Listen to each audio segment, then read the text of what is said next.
Ya, assalamualaikum warahmatullahi wabarakatuh. Selamat datang di Saraba Channel. Saraba dulu dong. Iya, iya.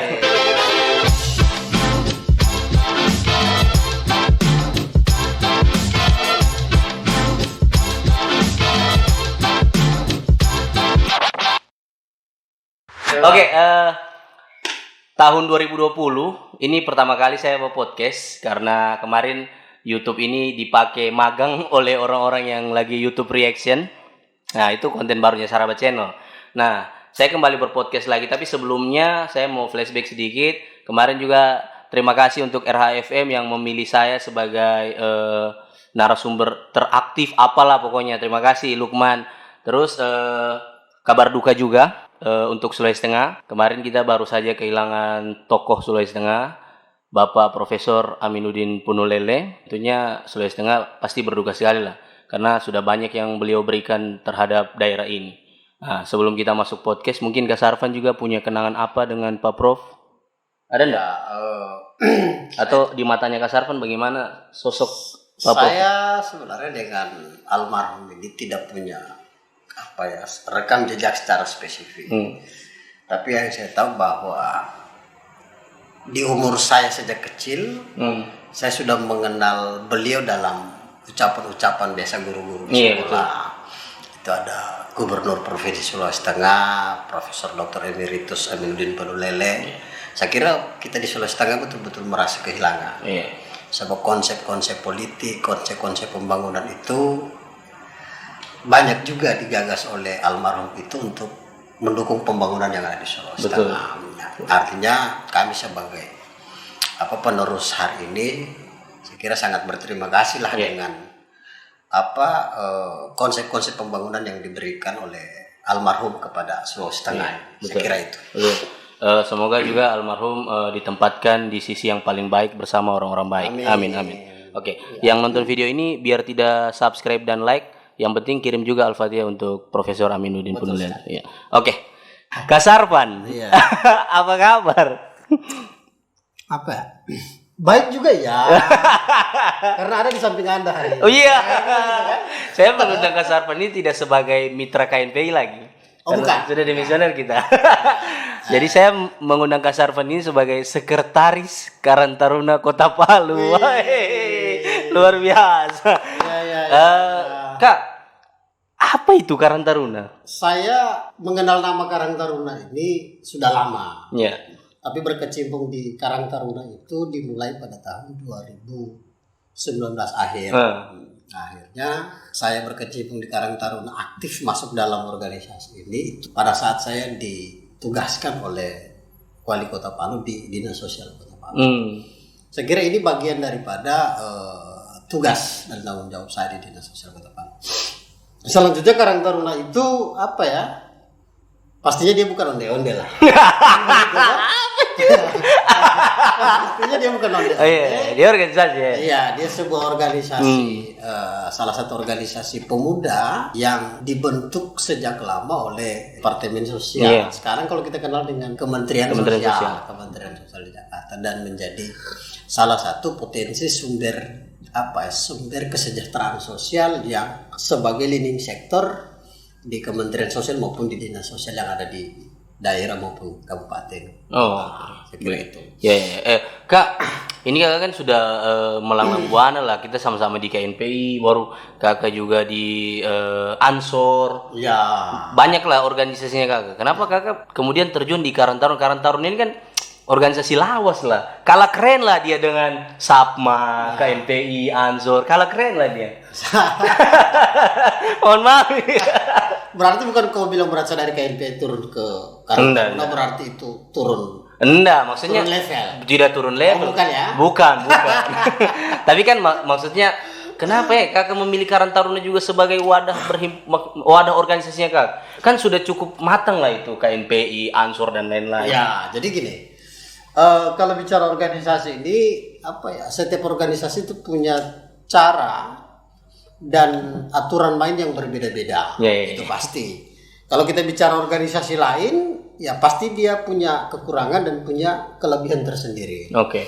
Nah, begitu juga selevel KNPI, Ansor, maupun HMI, PMI, dan lain sebagainya. Oke. Apa kelebihan Karang Taruna dan? Saya kira kalau kita mau mengukur apa kelebihan Karang Taruna itu, Atau apa yang beda? ya, pertama Karang Taruna ini kalau kita mau lihat secara legitimasi undang-undang di Kementerian Sosial itu ada, kita dilegitimasi, bahkan yang bisa mengesahkan level-level Karang Taruna ini kan dari pusat itu dia presiden, kemudian di provinsi itu ada gubernur, di wali kota itu ada, di kabupaten kota itu ada wali kota, kemudian di tingkat kecamatan ada camat, di tingkat kelurahan ada. Jadi apa ya? Dia cukup berbeda dengan organisasi lain, mekanisme pembentukan maupun peng-SK-kannya di Kalau biasa level.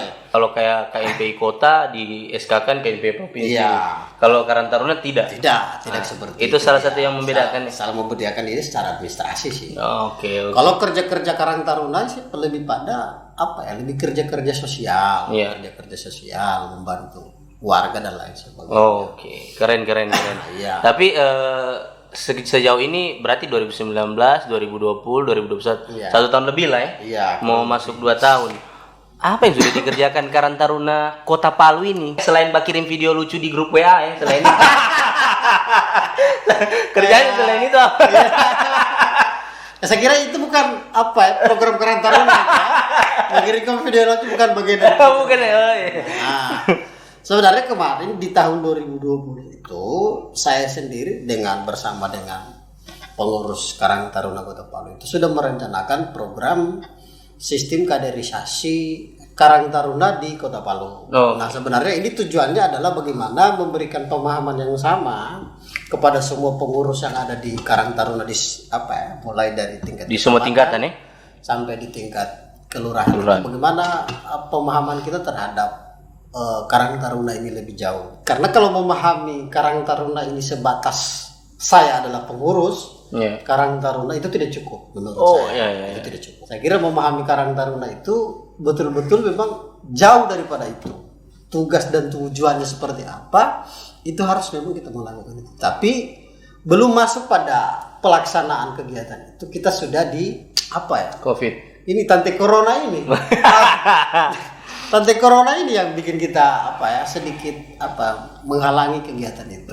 Tapi kalau ini kan corona atau apa program-program Karang Taruna yang sempat jalan? Program kita itu hampir belum jalan. Cuma kita kemarin pelantikan kayak. Salah satu program kita yang tidak bisa kita jalan walaupun agak tersendak-sendak itu adalah konsolidasi Karang Taruna di kelurahan-kelurahan semua tingkatan. Nah, cuma memang respon dari beberapa pihak yang berkaitan dengan itu, mungkin pemerintah di tingkat kelurahan lah yang mungkin agak kurang. Iya, betul. Kurang apa ya?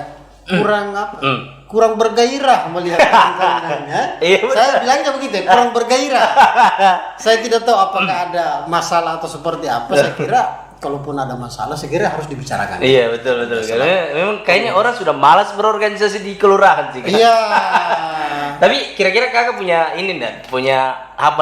trik apalah supaya orang-orang itu mau juga berorganisasi di kelurahan? Sebenarnya begini, Karang Taruna ini kalau pemerintah dalam hal ini, misalkan di tingkat kota ada wali kota, di tingkat kecamatan ada camat, di tingkat kelurahan itu ada kelurahan. Kalau pemerintah di semua tingkatan yang saya sebut tadi itu mampu menggandeng Karang Taruna ini sebagai pilot atau misalkan menjadi terhadap pemerintah, pasti akan terbantu dengan program-program sosialnya. Nah, misalkan gini, kita contohkan saja di tingkatan kelurahan. Nah, sebenarnya potensi di kelurahan itu mengorganisir Karang Taruna untuk melakukan kegiatan-kegiatan aktif, membantu kegiatan kemasyarakatan, sosial, keagamaan dan lain sebagainya.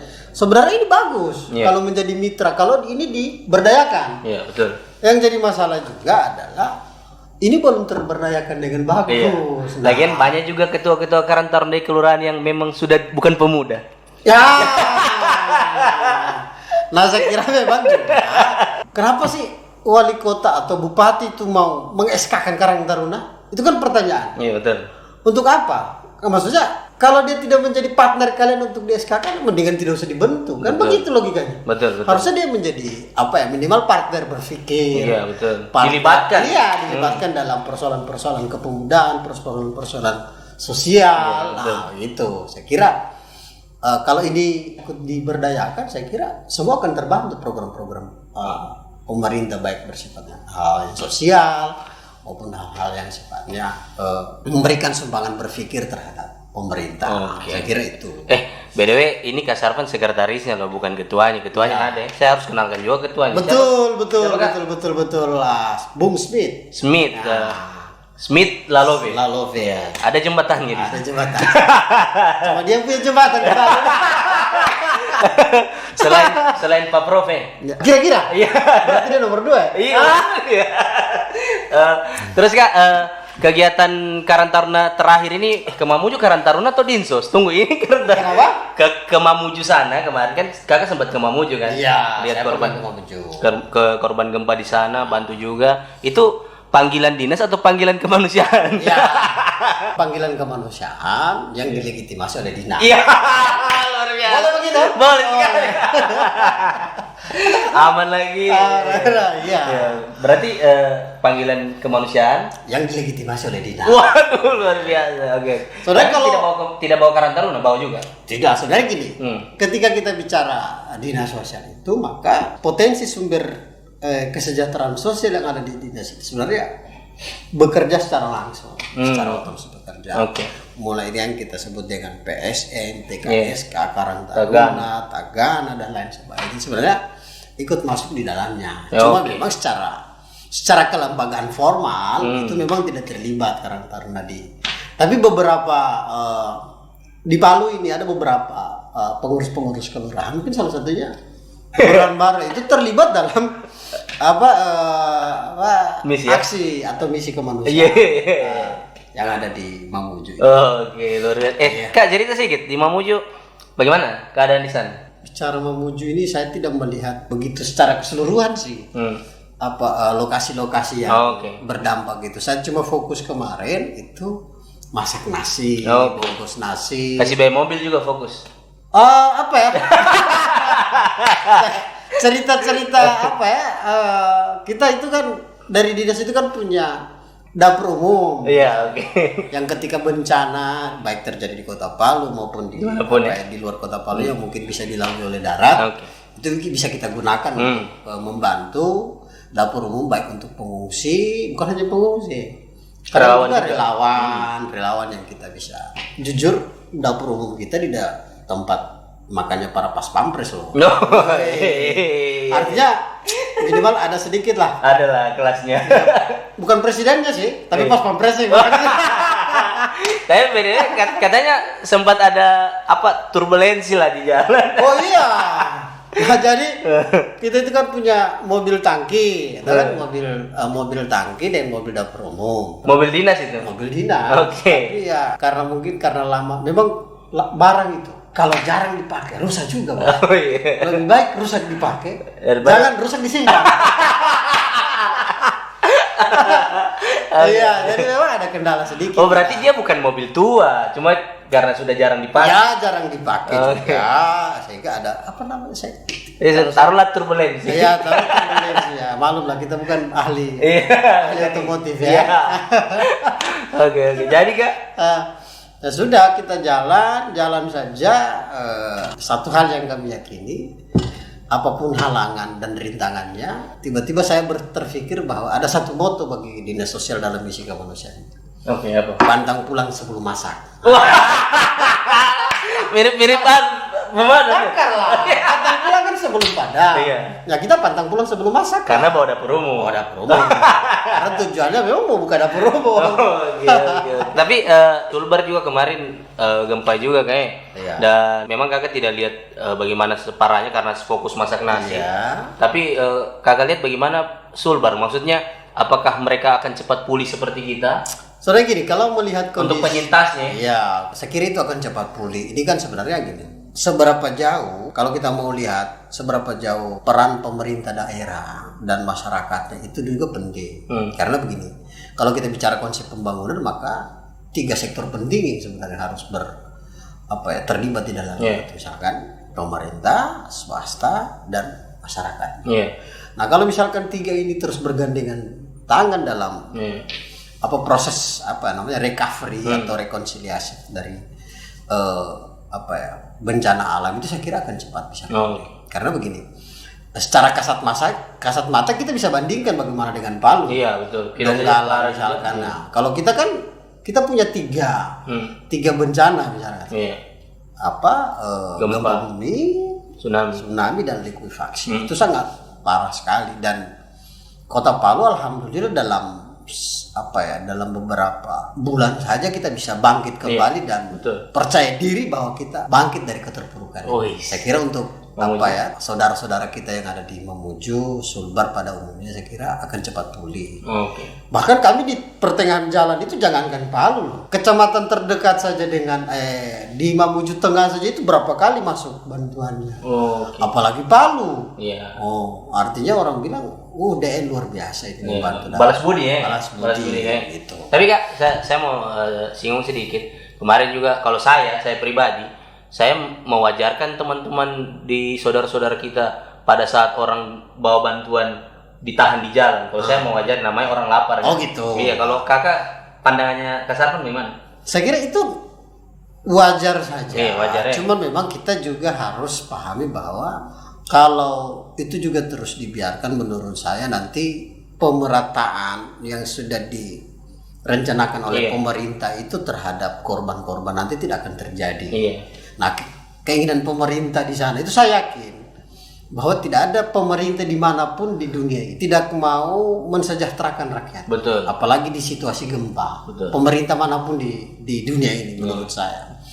Nah, itulah saya kira wajar saja. Cuman kan jika sudah cukup, saya kira tidak perlu dilanjutkan hal-hal semacam itu. Betul.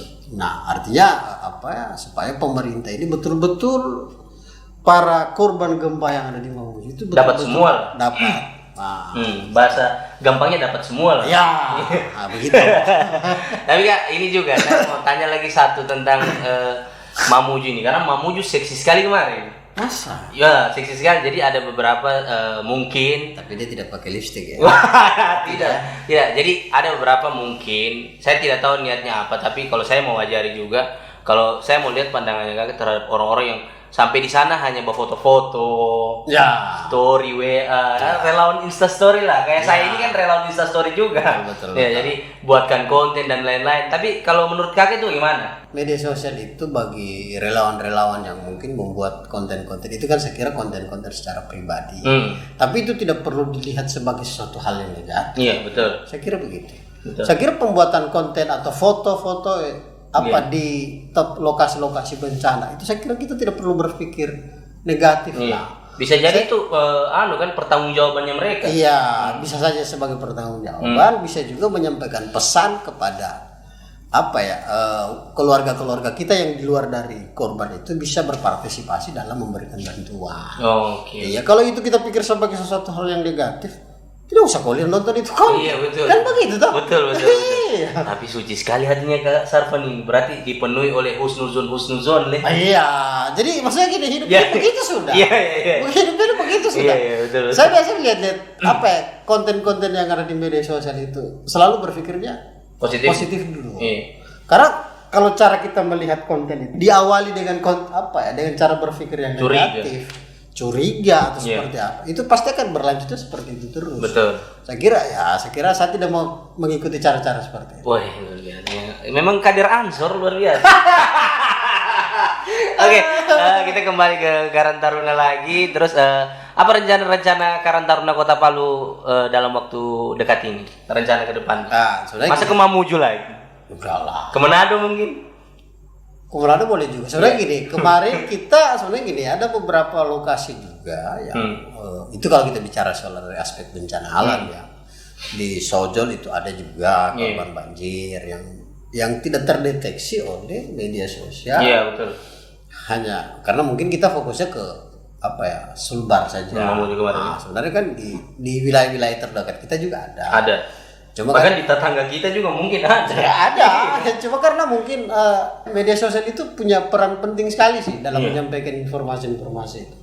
Yang mungkin karena warga-warga kita ada di wilayah-wilayah tertentu mungkin tidak punya akses internet atau seperti apa sehingga tidak mampu membuat atau menyampaikan pesan-pesan itu lewat media sosial. Saya kira itu. Tidak, rencananya Karang Taruna. Iya, oke, kalau rencana kita Karang Taruna ini. Saya sih punya rencana Karang Taruna. Selain melantik Pantoloan lah.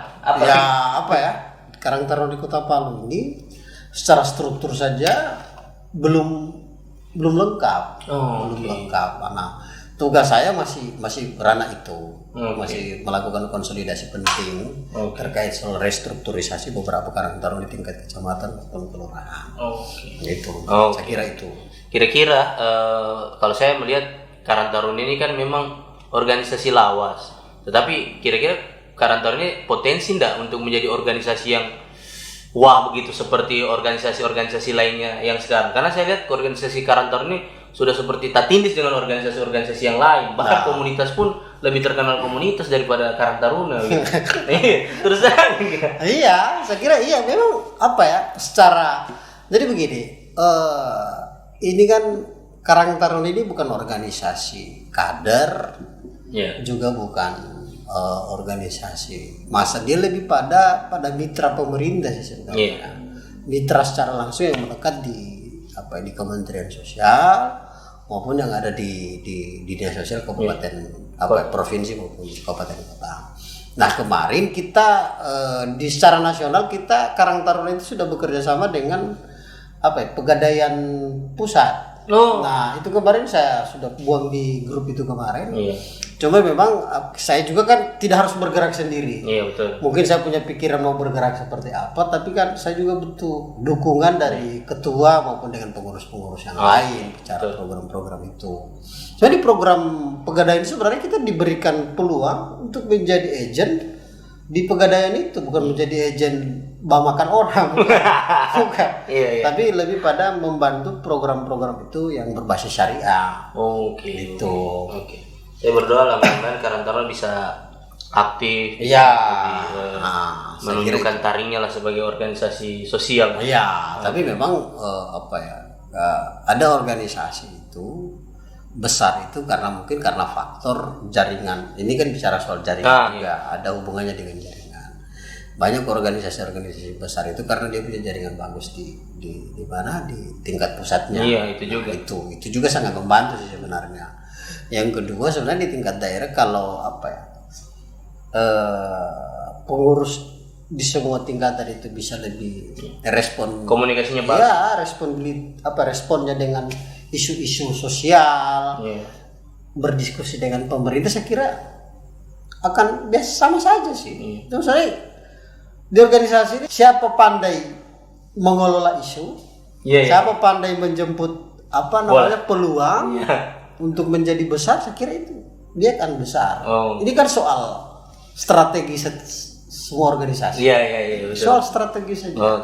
Tapi saya kagum loh sama Kak Sarvan. Kak Sarvan ini sekretaris Karang Taruna yang mau aktif begitu ya. Maksudnya tidak hanya kalau untuk urusan-urusan keluar kota baru aktif. Tidak begitu. Tidak nanti kalau temu karya nasional baru pergi. Tapi ternyata juga kalau ada bencana Kak Sarvan juga turun begitu ya. Ada juga sekretaris yang begitu yang kalau pergi. Ada.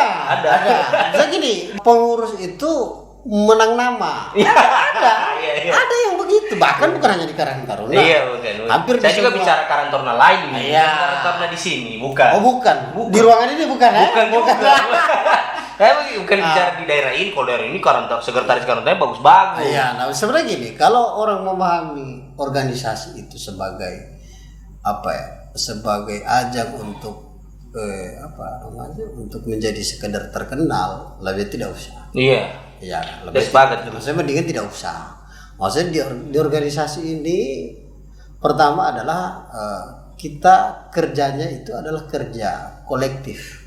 Kerja kolektif, berpikir secara bersama-sama, berjuang secara bersama-sama. Dan pastikan tidak ada yang diuntungkan di antara jangan one man show. Jangan jangan. Makanya saya meskipun saya punya konsep, meskipun saya punya terkait soal organisasi, baik saya kira kau tahu sendiri, meskipun saya punya konsep ber-KNPI juga ada, tapi saya tidak pernah memaksakan konsep itu menjadi satu kerja-kerja organisasi. Saya harus akui nih, Kak Sarvan ini sekretaris Karang Taruna yang bertanggung jawab. Karena kita sama-sama siksa di Touna. Jadi Kak Sarvan ini, kendati beliau ini masak pisang untuk makan sama-sama, ini baru seorang leader. Saya tidak tahu kalau sekretaris Karang Taruna lain mungkin akan lari begini. Ini anak-anak kurang ajar semua yang diurus ini. Nah itulah saya bilang, makanya ini kan soal soal karakter juga. Iya betul. Kalau berorganisasi itu tadi saya bilang, kalau tidak betul-betul merasakan karakter sebuah organisasi, dia tidak akan bisa dapat. Maksudnya terlalu banyak bacain. Kalau cuma mau pakai organisasi untuk perjalanan dinas, mending tidak usah. Makanya karena di situ berorganisasi ini selain waktu, kadang kita harus mengeluarkan materi juga. Iya betul harus. Karena mengoperasikan organisasi yang tiada gajinya ini kan kita mau apa? Iya. Makanya gajinya ada 2 saja, pujian dan kritikan. Itu. Nah maksudnya gini, kritikan itu penting. Iya betul. Maksudnya gini, tidak ada satupun makhluk di muka bumi ini yang tidak kena kritikan.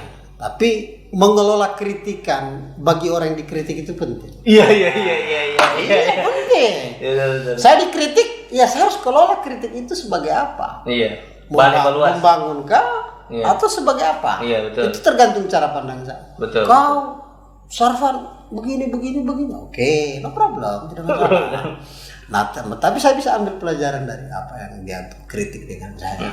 Karena saya belajar saya masih teringat di Kader dulu menggunakan paradigma kritis transformatif. Iya. Jadi kau mengkritisi orang itu, siapkan bahwa apa yang menjadi solusi dari masalah yang kau kritisi. Oke. Jadi jangan sekedar kamu mengkritisi saja. Iya, ada solusinya. Iya, kita kritik pemerintah gini, kita kritik ketua organisasi gini. Tapi kau tidak punya konsep untuk tidak ada tawaran solusi. Ya. Itu, kita butuh itu. Oke. Karena kita gini, saya prinsipnya orang yang malas berdebat. Iya betul. Karena saya melihat itu. Jadi kalau Kak Sarvan sudah debat, Kak Sarvan bawa di lucu-lucuan. Iya. Iya.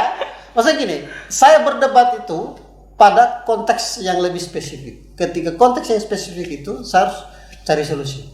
Okay. Ketika tidak ada solusi, ngapain kita berdebat? Karena kita ini mau berdebat ini untuk apa? Iya. Mau hanya sekedar mau kasih keluar kecerdasan.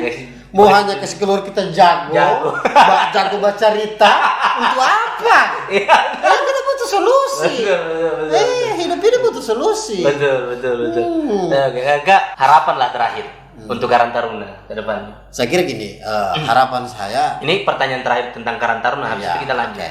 Harapan saya di Karang Taruna, saya kira berharap semua pengurus itu bisa bersinergi dengan konsep-konsep ketua maupun konsep-konsep kita bersama.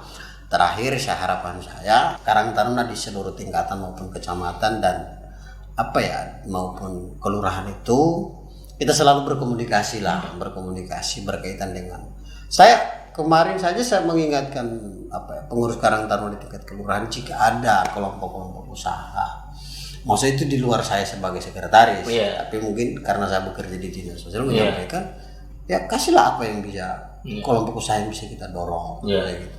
Sehingga Karang Taruna juga ini selain mereka bekerja sebagai mitra pemerintah, mereka juga bisa mandiri dan pembeli rokok lah. Begitu istilahnya. Begitu. Pembeli rokok. Oke, luar biasa itu harapannya Kak Sarvan. Oke, Kak Sarvan Ninjo selain sekretaris Karang Taruna, terus. ada lagi satu dia punya jabatannya. Saya agak pertanyakan juga, Perserosi. Saya kira Persatuan Fans Rosi, ternyata apa? Bukan. Perserosi itu bukan por. Oh iya, Perserosi. Perserosi itu Persatuan Olahraga Sepatu Roda dan Skateboard seluruh Indonesia. Ya Allah, ngapain? Sedangkan Kak Sarvan itu main sepatu roda. Bukan tidak tahu main sepatu roda. Cuma belum sampai pada tahapan yang ahli. Ini luar biasa. Kita tidak tahu main sepatu roda. Kita Artinya semua orang bisa main sepatu roda. Bisa. Tapi tidak pertanyaannya kau ahli atau tidak? Itu yang bisa sulit dijawab. Oke. Porse Rossi. Oke, bagaimana? Apa kabar Porse Rossi hari ini? Ya, Porse Rossi hari ini kita gini. Saya ditunjuk sebagai dipercayakan lah oleh Porse Rossi Provinsi Sulawesi Tengah ini Pak Singgi kemarin itu sebagai Ketua Porse Rossi Kota Palu. Nah, memang ini adalah salah satu cabang olahraga yang baru di SEA Games. Di SEA Games dan bahkan diikutkan dalam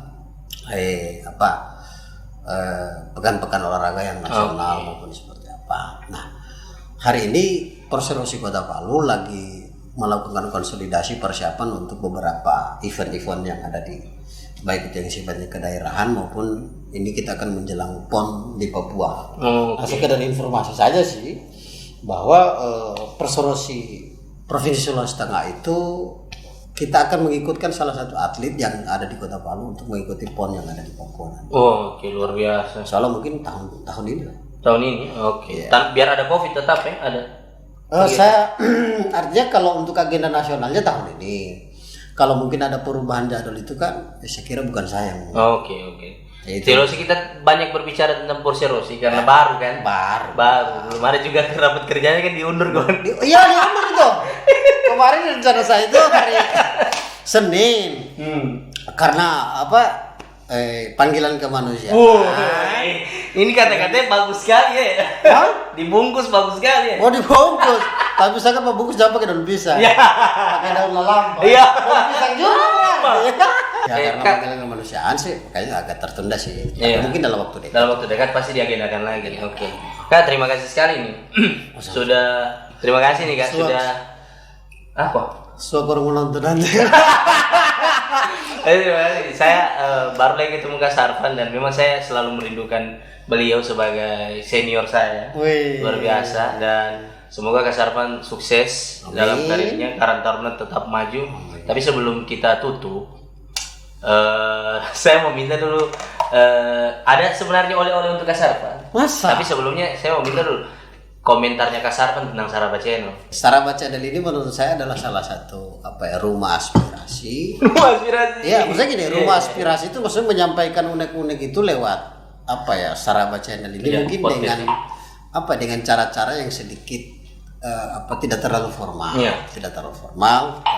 Maksudnya kalau orang melihat Saraba Channel ini hanya sebagai konten lucu-lucuan, saya kira terlalu kerdil melihat itu. Iya. Menurut saya berarti tidak terlalu komprehensif lah. Iya.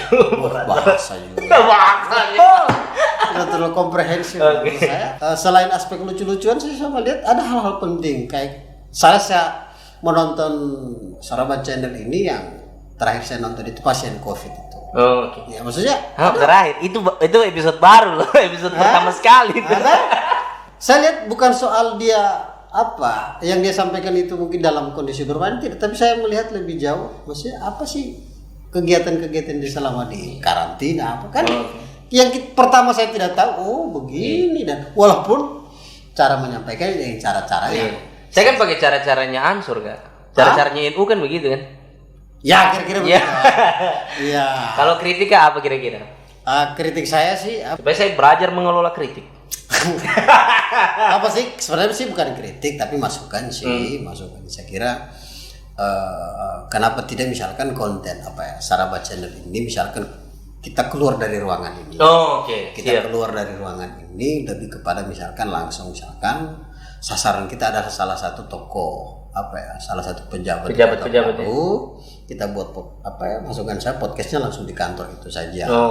Mungkin kita mulai itu misalkan siapa gitu kan? Siapa kira-kira rekomendasinya? Ya, rekomendasi saya sih kenapa tidak kita coba sasaran kita pertama adalah wali kota baru yang terpilih.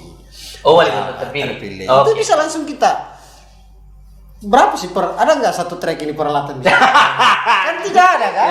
Iya, paling kita cuma taruhlah satu mobil Avanza lah. Kita buat, saya Saraba Channel buat janjian, alat-alatnya bisa kita harap kan begitu.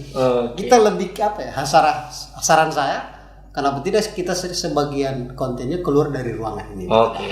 Cari suasana baru kan? Ya, bukan suasana baru, lebih pada kita menjemput informan-informan penting dengan cara-cara Saraba Channel. Oke, keren, Gitu keren, sih. keren. Oke, Kak, terima kasih sudah mau hadir. Ada oleh-oleh untuk Kak. Ini Wih. setiap narasumber pasti saya kasih, Kak. Oh begitu. Iya. Masih ada mungkin harganya di bawah, jangan dikasih lihat. Sangat murah sekali. Iya. Tapi kan bukan soal mahal dan murahnya kan. Bukan soal Apa? tapi soal sejarahnya. Iya. Yang bernilai itu sejarahnya loh. Oh iya betul. Iya. Kau bisa mengenang Soekarno karena ada sejarahnya. Oh. Saya bisa mengenang Saraba Channel karena ada tulisan. Woi. Channel ini. Mudah-mudahan bermanfaat juga untuk Kak Sarvan. Amin. Nanti kalau di dapur umum bawa saja ini, pakai minum-minum kopi. Ini betul. Kenapa tidak ada gambar? Oh jangan terlalu narsistik nanti saya. Kenapa? Tidak kok, kalau KFC bisa orang tua Oh, iya. bukan seperti itu sebagai ikon penting. Oh, iya. Kenapa tidak Oh, itu iya. muncul di situ? Iya betul. Iya kan? Saya malu sih sama Fudain yang punya saran. Oke. Oke, terima kasih. Sampai Oke, ketemu di sama-sama. podcast selanjutnya. Iya. Nonton terus Saraba Channel. Saraba Channel. Saraba dulu dong. Iya.